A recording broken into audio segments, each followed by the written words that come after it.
In this video, I'm going to go over how to set up and use the month-end close reports.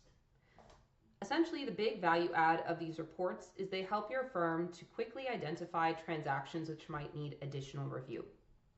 When you first integrate, you'll essentially see two sides of the screen. On the left-hand side of your screen, you'll see all the reports that are available for use today. We do have several that are coming soon, so stay tuned. Whereas on the right-hand side, you'll see the settings available for the reports.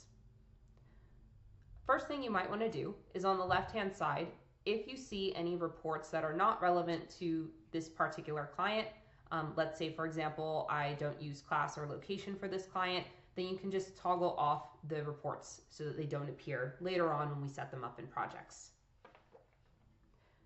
Once you've determined which reports you'd like to use, you can further customize what shows up in each individual report. To do so, click on the report name. And then in the top right-hand corner, you'll see some additional configuration options. Do note, some options are available on all reports. For example, every single report has this edit exclusions list where you can decide to exclude specific vendor/customers, transaction types, or accounts. Other configurations, however, like this select amount here, are report specific.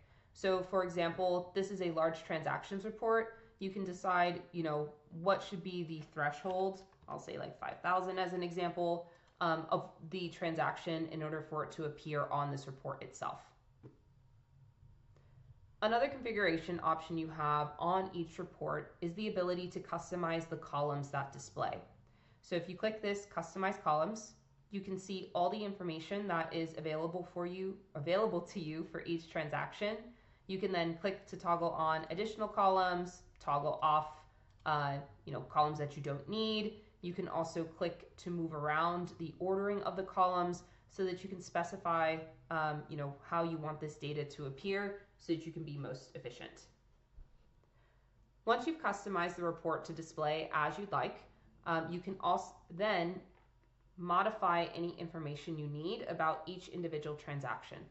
So for example, with this first transaction here, I can select a vendor, I can change the status, I can change the category, etc. in order to get this transaction where it needs to be. You also have actions available on each transaction. For example, you have the ability to open up this transaction in QuickBooks Online so that if you need to modify anything directly in QuickBooks, you have the ability to do so.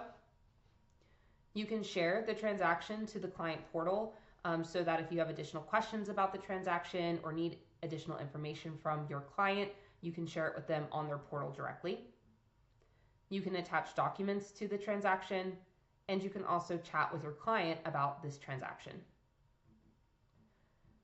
Now, once the transaction has been reviewed, updated as you need, you can then click this approve button. What this will do is take the updated information on the transaction, push it back into QuickBooks Online, and then move the transaction over into the approved tab.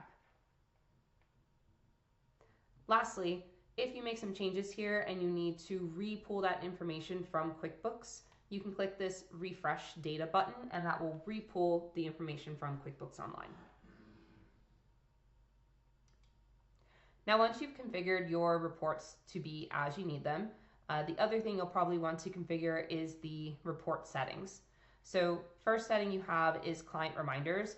This will determine how frequently we email your client that they have transactions that they need to review from you.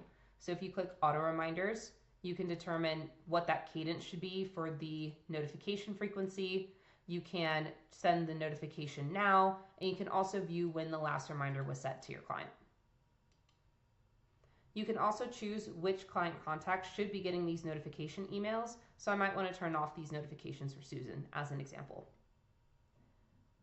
You can also determine which team members should get notifications whenever clients respond to your transactions, or take them off if you need.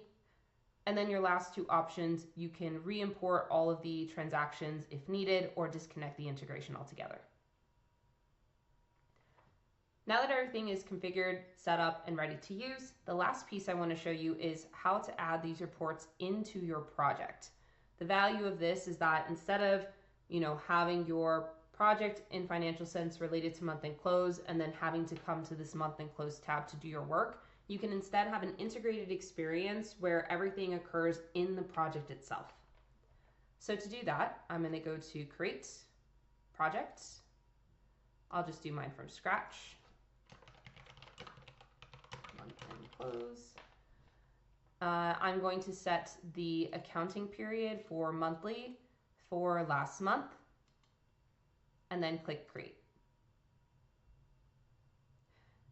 Now with month end close, if I click this team task button, I have two options to either create a custom task or a month end close section.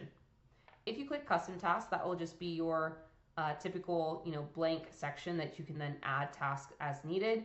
If instead you click this month end close section, that's going to pre-populate all the reports that you had enabled for this client with this new view report button on each task.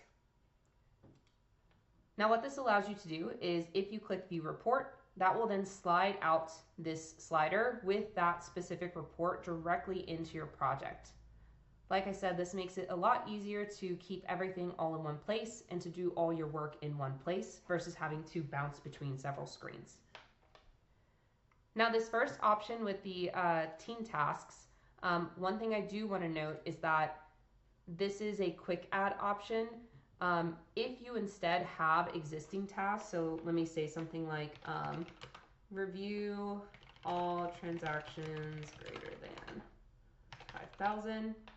Let's say I already had a task set up. You can also add a report directly on the task itself. To do so, you'll click on the task, scroll down to month end close, click add report, select the report that you want to add, and then click save. Notice that the accounting period pre-populated based off the accounting period of the project, but you do have the option to change this if you'd like. And it's on there. Lastly, do want to emphasize that these are just regular old tasks. So if I wanted to click and drag this into a different section, or if I wanted to add any sort of automation, or if I wanted to add a dependency, reminders, budgeted time, etc., you still have all the features and functionalities available to you from tasks on these tasks as well, because they're just tasks. They're tasks that now have the reports directly on them, so that you can work on them within the project. But yeah, that's how you set up and use the month end close feature.